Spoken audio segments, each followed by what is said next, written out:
Bienvenidos a The Debate.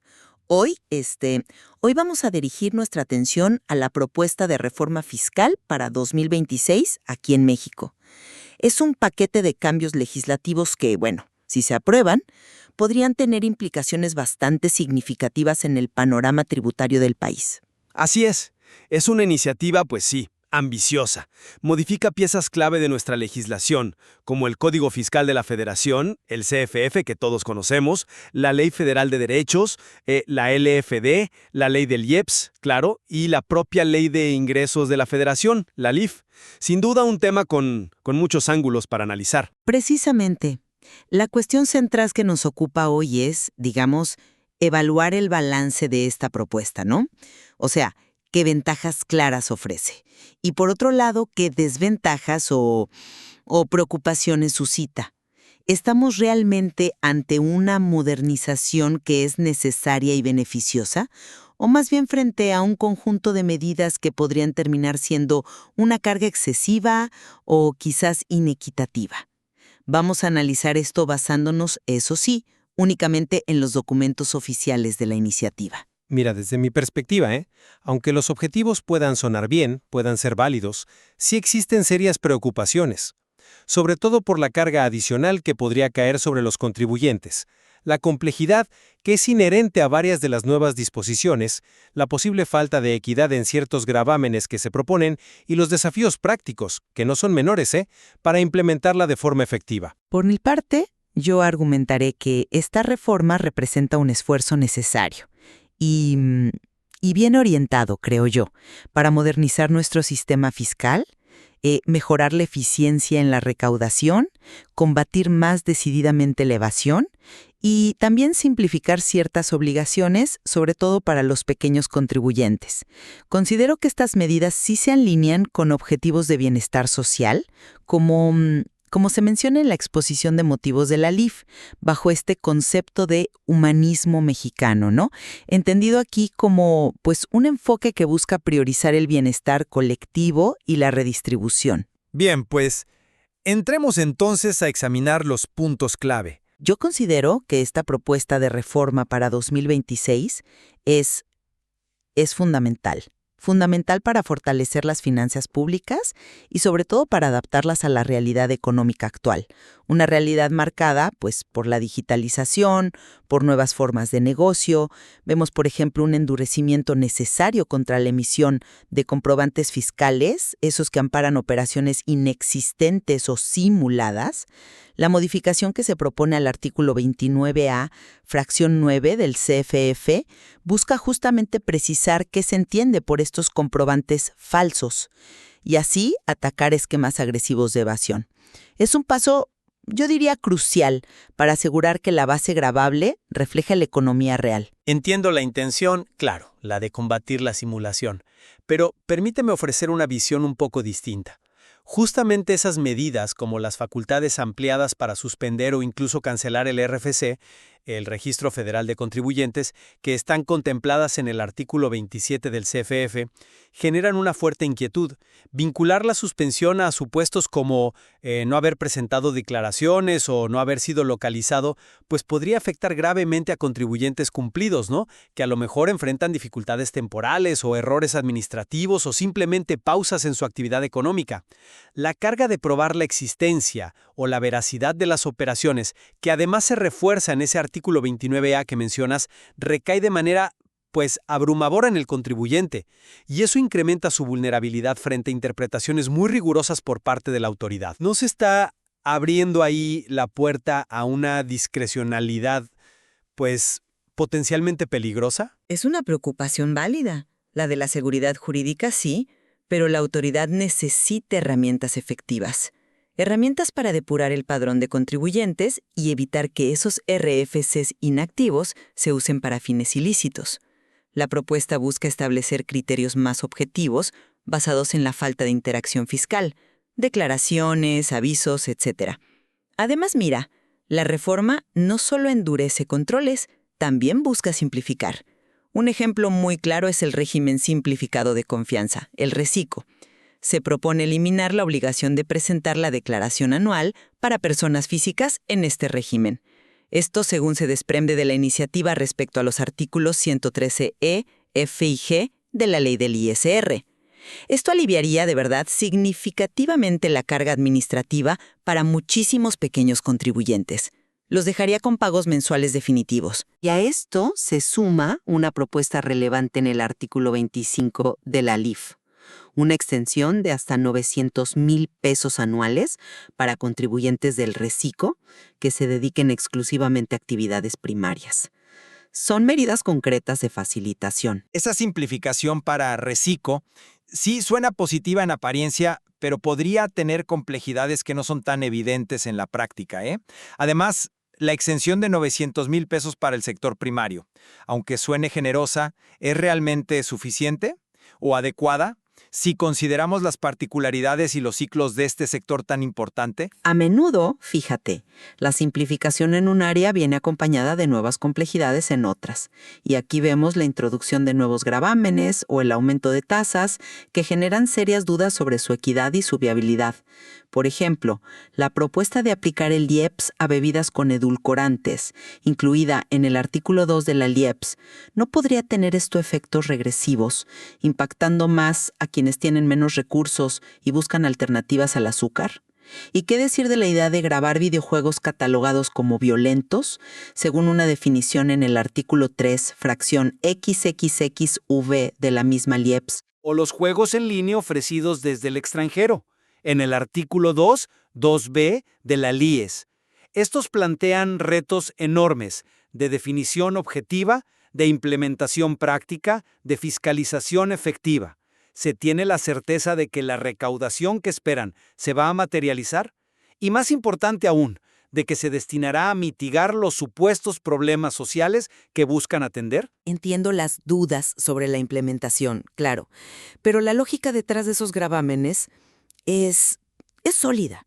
El IEPS a productos considerados nocivos, como el tabaco, cuya tasa de hecho se incrementa, y ahora explícitamente otros productos con nicotina, según el artículo 2, fracción I, inciso C, de la LIEPS, y a las bebidas con edulcorantes, en el inciso G de la misma fracción, pues sigue recomendaciones internacionales y busca desincentivar su consumo, lo cual tiene beneficios claros para la salud pública. Reduce costos futuros para el sistema de salud, ¿no? En cuanto a los videojuegos, la propuesta se enfoca en aquellos clasificados como C y D, es decir, para adultos o con violencia explícita, por la Secretaría de Gobernación, la SEGOV, que es la entidad gubernamental encargada, entre otras cosas, de clasificar contenidos. Se busca atender una preocupación social sobre el impacto de estos contenidos, y grabar los juegos en línea ofrecidos desde el extranjero es simplemente, adaptar la tributación a la economía digital. Si generan ingresos del mercado mexicano, es razonable que contribuyan. Además, no podemos olvidar que la reforma también actualiza diversas cotas en la Ley Federal de Derechos, la LFD, buscando que reflejen de manera más adecuada el costo real de los servicios que presta el Estado, como ciertos trámites migratorios en los artículos 8 y 13 o la emisión de certificados sanitarios, artículo 86A. Y es importante recalcar que se mantienen y se focalizan estímulos fiscales para sectores considerados estratégicos, como el diésel para uso agropecuario o transporte, la minería de pequeña escala y la industria editorial. Esto está previsto en el artículo 20 de la LIF. Discrepo en varios puntos.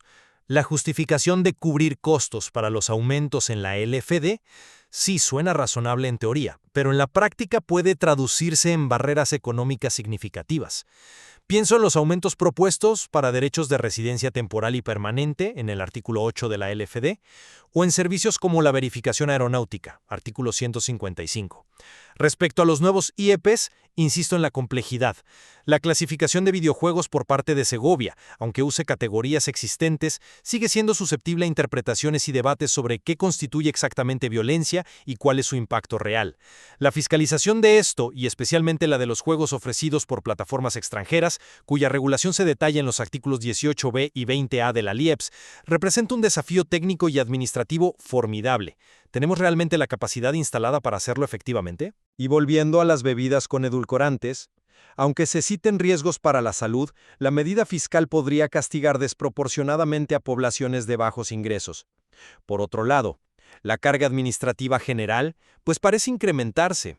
Se proponen nuevas obligaciones de información y retención, especialmente para las plataformas digitales, como se ve en el artículo 25 de la LIF y en los artículos 5A bis y 20A de la LIEPS. Y también en los procesos de auditoría, donde ahora se contempla requerir información específica de directivos o representantes legales. Eso está en el artículo 42 del CFF. Ok, profundicemos en estos puntos de tensión.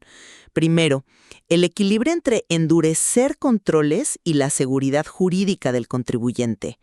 Reitero que medidas como la definición más precisa de comprobantes que amparan operaciones inexistentes o simuladas, artículo 29A y del CFF, y las facultades para suspender o cancelar el RFC por inactividad prolongada o incumplimientos reiterados, artículo 27 del CFF, son herramientas indispensables. No podemos ser ingenuos ante las redes de facturación falsa que tanto daño hacen a la recaudación. Se trata de asegurar que quienes compiten en el mercado lo hagan sobre bases reales. La verificación adicional de documentos emitidos por fedatarios públicos en el artículo 27, apartado C, fracción 6 del CFF, también abona esa certeza. Es un argumento válido en cuanto a la intención, sí. Sin embargo, ¿no crees que el riesgo para el contribuyente cumplido es demasiado alto? Estas facultades ampliadas otorgan un poder considerable a la autoridad. Un error formal en un comprobante, una discrepancia en la interpretación sobre si una operación fue real o no, o una simple pausa en la actividad económica, quizás por una crisis sectorial, podrían derivar en sanciones tan severas como la cancelación del RFC, lo que prácticamente significa la muerte civil para una empresa. Fíjate, la propuesta permite a la autoridad cancelar un RFC si detecta inactividad fiscal, o sea, falta de declaraciones, avisos, etc., durante 5 ejercicios, sin necesidad de una auditoría previa que demuestre fehacientemente la inexistencia de operaciones. La carga de probar lo contrario, de demostrar que sí se está activo o que la falta de declaraciones fue justificada, recae totalmente en el contribuyente. Eso, desde mi punto de vista, sí afecta a la seguridad jurídica. Comprendo el temor a la discrecionalidad, pero la autoridad necesita mecanismos ágiles. La inactividad prolongada es un foco rojo conocido para el mal uso de los RFCs. La propuesta, tal como se detalla en las modificaciones al artículo 27 del CFF, busca basar estas acciones en criterios objetivos. La falta consistente de interacción fiscal. No se trata de arbitrariedad, sino de responder a patrones de riesgo detectados. Además, se busca fortalecer la certeza en otros ámbitos, como exigir en los comprobantes de venta de hidrocarburos el número de permiso vigente otorgado por la CRE, la Comisión Reguladora de Energía, eso en el artículo 29A, B, inciso F del CFF, para combatir el mercado ilícito. Es un balance complejo, sí, pero necesario. Un balance delicado, ciertamente. Pasemos al segundo punto. Los nuevos gravámenes, particularmente los relacionados con salud y economía digital, frente a la equidad y la complejidad. Defiendes el IPS a bebidas con edulcorantes, artículo 2G de la LIEPS, y a productos con nicotina, artículo 2 y C, como medidas de salud pública. Así es una tendencia global gravar externalidades negativas. Estas medidas buscan reducir el consumo de productos asociados a enfermedades crónicas, que generan altos costos sociales y económicos. El ajuste en la tasa de tabacos y la inclusión explícita de otros productos con nicotina buscan hacerlos menos accesibles, sobre todo para los jóvenes. Lo mismo aplica a las bebidas con edulcorantes, cuyo consumo creciente también genera preocupación en términos de salud metabólica. Y en cuanto al IEPS a videojuegos clasificados como C y D por Segov, Art.2 y D de la LIEPS, y a juegos en línea de extranjeros Art.2 y B, se trata de adaptar la tributación a nuevas realidades económicas y, en el caso de los videojuegos, intentar mitigar posibles efectos negativos asociados a contenido violento o adictivo. Sigo viendo problemas significativos ahí. El IEPS a bebidas con edulcorantes, insisto, puede ser regresivo. Afecta más a quienes tienen menos ingresos y buscan alternativas más baratas al azúcar. La propia exposición de motivos de la LIEPS menciona estudios sobre riesgos, pero ¿es un impuesto la herramienta más equitativa para abordar esto? Respecto a los videojuegos, la definición basada en la clasificación de Segov, artículo 3XX-OB de la LIEPS, aunque parece objetiva, abre un debate complejo sobre la causalidad entre estos juegos y los efectos negativos que se les atribuyen. Y la implementación. ¿Cómo se fiscalizará eficazmente qué juegos se venden y consumen, especialmente los digitales y los ofrecidos por extranjeros? La regulación para plataformas extranjeras, artículo 18b, 20a de la LIEPS, requiere una capacidad técnica y de cooperación internacional que, pues, no es trivial. ¿Se tiene un plan claro para superar estos obstáculos? Y una pregunta fundamental: ¿existe alguna garantía real de que los ingresos que se obtengan por estos nuevos IEPS se destinarán específica y transparentemente a programas de salud o prevención relacionados con los problemas que supuestamente buscan mitigar? La implementación siempre presenta desafíos, sí, pero la dirección es la correcta. Grabar actividades que generan costos sociales y asegurar que las nuevas economías contribuyan. Sobre el destino de la recaudación, bueno, ese es un debate más amplio sobre el presupuesto, pero la lógica fiscal de estos impuestos es sólida. Ahora, el tercer punto: simplificación y estímulos versus su efectividad y alcance. Mencioné la eliminación de la declaración anual para Recico, personas físicas, y la exención de 900,000 pesos para el sector primario, artículo 25 de la LIF. Son pasos claros hacia la simplificación. Además, se preservan estímulos fiscales clave, artículo 20 de la LIF, para sectores como el diésel agropecuario y de transporte, la pequeña minería y la industria editorial. Son apoyos dirigidos. Es interesante, aunque yo lo enmarcaría de forma diferente. La simplificación en Recico es bienvenida en principio, pero ¿resuelve las complejidades subyacentes para todos los pequeños contribuyentes? ¿Es el umbral de 900,000 pesos realmente adecuado para el sector primario o se queda corto dadas sus características? En cuanto a los estímulos fiscales, artículo 20 de la LIF, aunque beneficien a ciertos grupos, siempre queda la duda sobre su eficiencia. ¿Son la mejor manera de apoyar a estos sectores en comparación con políticas de gasto directo y focalizado? ¿Hay evidencia sólida de que llegan a quienes más los necesitan y no se concentran en los actores con mayor capacidad administrativa? Además, no podemos ignorar que otros beneficios, como los relacionados con la regularización de vehículos de procedencia extranjera, pues parecen reducirse, lo que también tiene un impacto social. Los estímulos se focalizan precisamente buscando ser más eficientes que apoyos generalizados, dirigiéndose a sectores considerados estratégicos o vulnerables. Su evaluación es un proceso continuo, pero mantenerlos de forma selectiva sugiere que se valora su contribución. Llegamos al cuarto y último punto: modernización digital y facultades ampliadas versus derechos del contribuyente y carga operativa. La reforma impulsa decididamente la digitalización. Se fortalecen las facultades de comprobación en entornos digitales, permitiendo a la autoridad requerir información bajo un orden y metodología específicos. Artículo 48 del CFF. Se consolida el buzón tributario como el principal medio de notificación, referenciado en el artículo 44 del CFF, para casos donde no se localice al contribuyente, y se establecen obligaciones claras de retención e información para las plataformas digitales, artículo 25 LIF, artículos 5A bis y 20A de la LIEPS. Son pasos indispensables para tener una administración tributaria acorde al siglo XXI. Pero este avance digital, que es necesario en sí mismo, viene acompañado de un incremento notable en las facultades de la autoridad y potencialmente en la carga para los contribuyentes.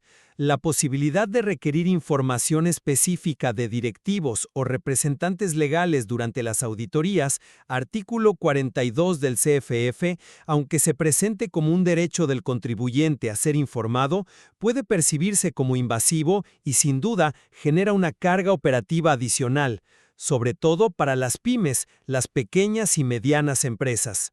La dependencia casi total del buzón tributario para notificaciones críticas, artículo 44 CFF, es riesgosa. Basta una falla técnica o un descuido del contribuyente para perder plazos importantes. Y las obligaciones impuestas a las plataformas digitales, tanto nacionales como extranjeras, artículo 25 LIF, artículo 20A LIEPS, que incluyen retenciones de IVA complejas y el suministro detallado de información, pues podrían desincentivar su operación formal en México o, lo que es más probable, llevar a que trasladen esos costos al consumidor final.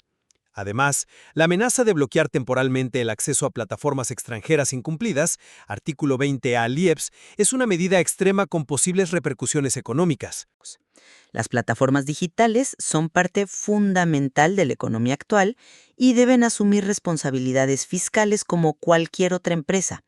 Las facultades digitales buscan eficiencia y certeza, no arbitrariedad. La solicitud de datos de directivos en el artículo 42 del CFF, según la redacción propuesta, se plantea como una opción para facilitar la comunicación durante la auditoría, no como una imposición inquisitoria. El objetivo último es construir un sistema fiscal más justo, más equitativo y más eficiente para todos, adaptado a la realidad digital. La línea entre eficiencia y exceso de facultades puede ser muy fina, ¿eh? La aplicación concreta de estas nuevas herramientas será clave, así como la existencia de mecanismos efectivos para que los contribuyentes puedan defender sus derechos si consideran que la autoridad se excede. En resumen, y para concluir mi postura, considero que la propuesta de reforma fiscal 2026 es un paquete de medidas coherente y necesario. Aborda problemas estructurales como la evasión y la elusión fiscal con mayor determinación. Moderniza las herramientas de la administración tributaria para hacer frente a los desafíos de la economía digital y ajusta ciertos gravámenes con objetivos claros de salud pública y equidad contributiva. Todo esto sin perder de vista la necesidad de simplificar la vida a los pequeños contribuyentes y de apoyar a sectores vulnerables, en consonancia con los principios del humanismo mexicano mencionados como guía en la Ley de Ingresos. Reconociendo la validez de algunos objetivos declarados, mi posición final mantiene las serias preocupaciones que he expresado a lo largo de nuestra conversación. Persisten dudas importantes sobre la viabilidad de la implementación práctica de varias medidas, sobre la equidad real de las nuevas cargas fiscales, especialmente los IPS propuestos y los aumentos en derechos, sobre la complejidad administrativa que estas nuevas reglas podrían generar, particularmente para las pymes y las plataformas digitales, y, de manera fundamental, sobre la protección efectiva de la seguridad jurídica de los contribuyentes ante facultades ampliadas y potencialmente discrecionales de la autoridad fiscal. Será absolutamente crucial observar de cerca el impacto real y la forma en que se apliquen estas reformas en la práctica. Sin lugar a dudas, el análisis de una reforma fiscal de esta envergadura es inherentemente complejo y está lleno de matices. Hemos intentado, desde nuestras perspectivas encontradas, iluminar las tensiones y los puntos clave de debate que surgen de la documentación oficial de esta iniciativa. Y confiamos en que este intercambio de puntos de vista contribuya a una mejor comprensión de los argumentos que existen, tanto a favor como en contra de la propuesta. Será fundamental continuar explorando los detalles, la normativa secundaria que inevitablemente acompañará estas leyes y, sobre todo, observar los efectos prácticos una vez que, de aprobarse, entren en vigor, para entender realmente el alcance total de esta reforma fiscal para 2026.